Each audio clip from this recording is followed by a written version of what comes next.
Well,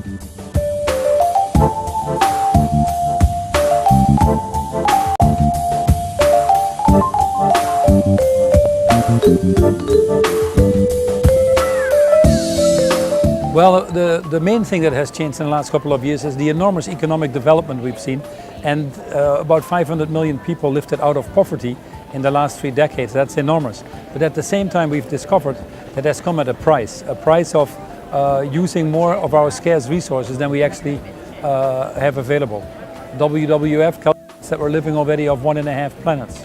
And this is before population is going to increase by another 30% and consumption probably more by 300% as many of these emerging markets come up.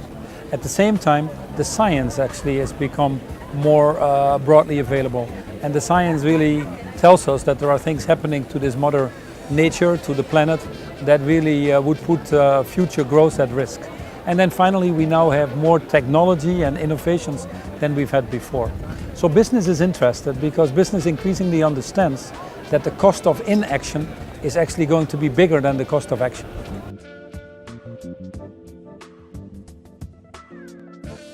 Well, fast enough, not for sure, otherwise we wouldn't be sitting here trying to find the solutions.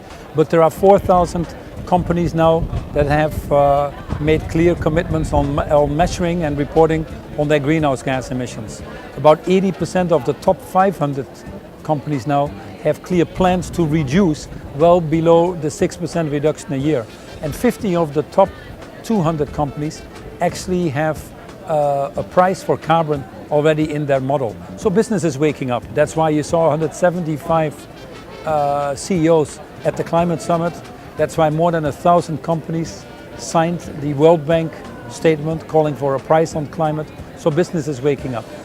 Obviously, is it enough? Clearly is no, because business needs more. There's only, business is so large and broad that they can only do so much. We need the governments to step up as well. A clear goal needs to be set, a goal to be climate neutral by the end of this decade. We need to call for a price on climate, on carbon, and a clear transparency on that. And only when that is in place will business actually, the bulk of the business, make necessary investment to create this change that we're all looking for.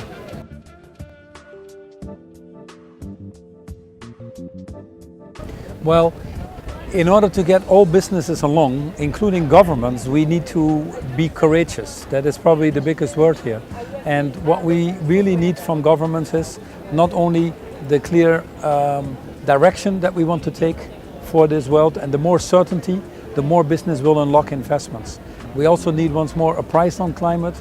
We need to have the right policies in place, get rid of perverse subsidies around carbon, for example, and start to put incentives in place to drive innovations and technologies to accelerate that change. There is no doubt about that. But it is starting to happen. If you just look even at the financial market, which is a good indicator already, we had at the climate summit in New York, we had 24 trillion of the capital, 350 major investors calling again once more for a price on carbon. So this movement, this voice for change is starting to get louder and louder, and now it's really time, as we go to Paris and we only have 12 months left, now it's really time for the governments to rise to the challenge.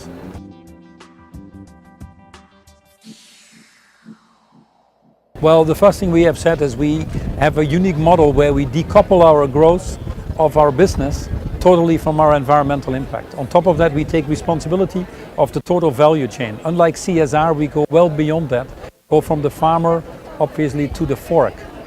We've created the Tropical Forest Alliance, working on major ingredients like palm oil and soy to get out of deforestation.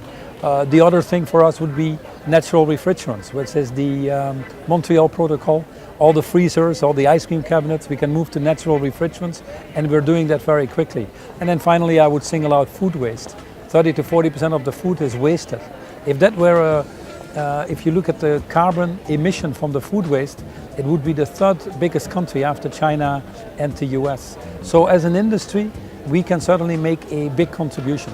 But beyond that, we think we can use the size and scale of Unilever, one of the reasons I'm here, to galvanize the industry. So increasingly we are creating industry coalitions, inviting governments in to get to these transformative changes we're all looking for.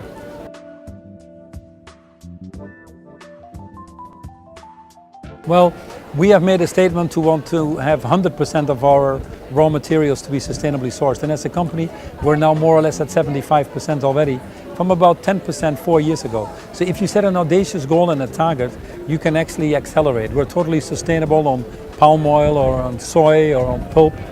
So it is possible. But you need to not only have a company like ours do it, you need to move the whole industry and you need to do that at scale. We use our extensive supply chain network. We have over 200,000 suppliers for which we require to participate in a responsible sourcing code. The responsible sourcing policy that we have not only looks at sustainable sourcing, but also looks at indigenous tribes, looks at land rights. So it takes a holistic landscape view, as we call it now. By leveraging the size of our company and our total value chain, the 200,000 plus suppliers, we can obviously galvanize change that goes beyond Unilever. On top of that, we, again, as I mentioned before, we work at industry associations on some of these initiatives. But we will not get there, let me be very clear. Unilever will, but we will not get there on a global basis if we don't get governments to put the right frameworks and incentives in place to ensure that we don't get the free riders or the businesses that take a shorter term view. Now, within all of this, I just want to remind everybody that in terms of procurement, governments are actually some of the biggest procurers. So next to providing incentives and leverage the RED Plus funds and other things, we also want to ask, especially governments in the developed markets, to implement themselves sustainable procurement policies.